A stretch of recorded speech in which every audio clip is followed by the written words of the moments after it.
Pemirsa, sebagian besar orang Indonesia konsumsi berlebih karbohidrat dan sedikit protein. Dalam situasi seperti ini, tubuh tidak selalu mendapatkan protein yang cukup untuk berfungsi dengan baik. Protein berfungsi untuk membangun sel, memperbaiki jaringan, dan mendukung sistem kekebalan. Tubuh juga akan menunjukkan tanda-tanda bahwa ia kekurangan asupan. Seperti apa tandanya? Yuk kita cari tahu tanda-tanda yang muncul ketika tubuh kekurangan protein. Pertama, timbul rasa lelah dan sulit fokus. Protein berkontribusi pada pembentukan enzim dan neurotransmitter yang bertanggung jawab untuk mengatur energi dan suasana hati. Mereka yang kekurangan protein cenderung mengalami kelelahan kronis dan penurunan konsentrasi. Kekurangan protein dapat membuat tubuh cepat lelah, meskipun kegiatan harian terlihat biasa saja.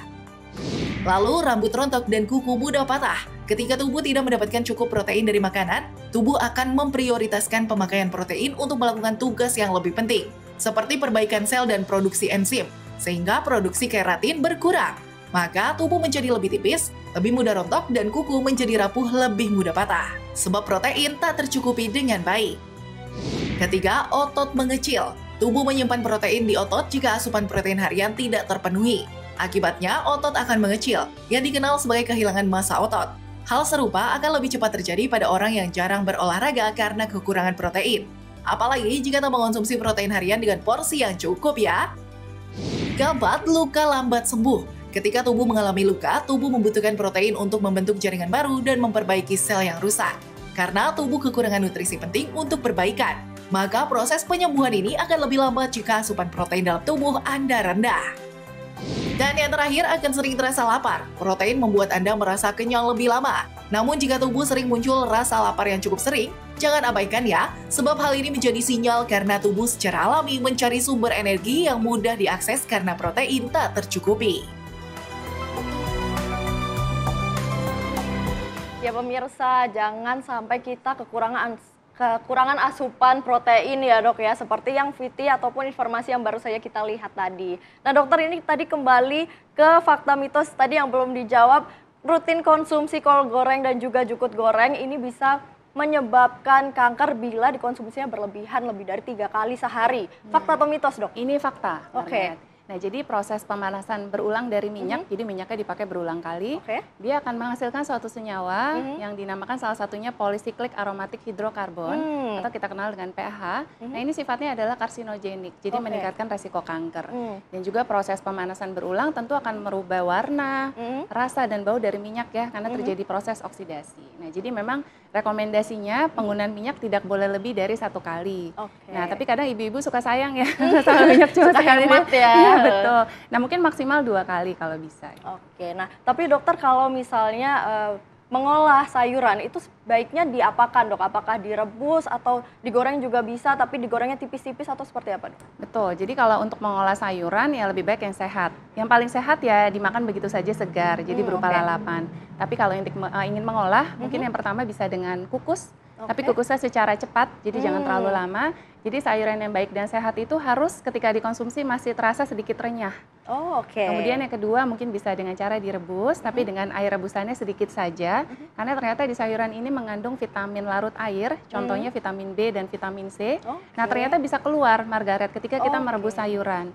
Jadi memang direkomendasikan kalau kita merebus, air rebusannya harus dikonsumsi semuanya. Nah durasinya tuh berapa menit dok kalau misalnya kita merebus sayuran?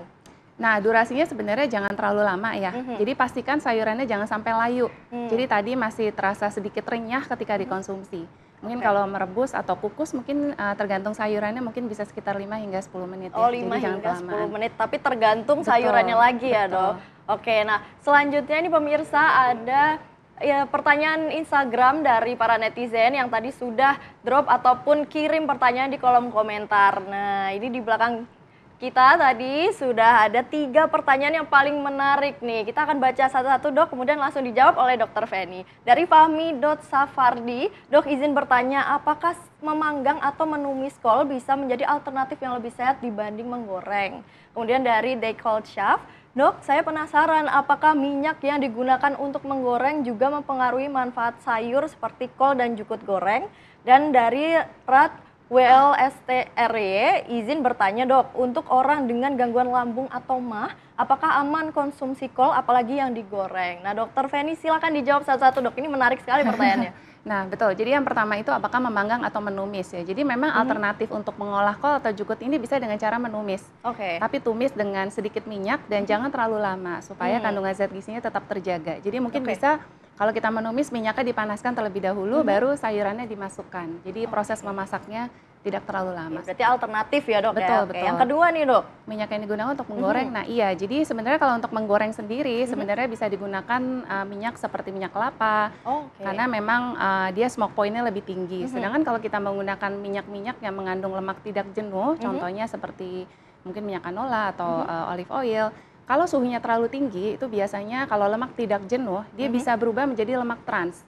Gitu. Jadi memang sangat tidak disarankan karena lemak trans ini lemak yang tidak sehat ya atau lemak yang ini jahat. kalau dilihat juga secara kasat mata berlemak sekali ya dok ya, berminyak. Betul.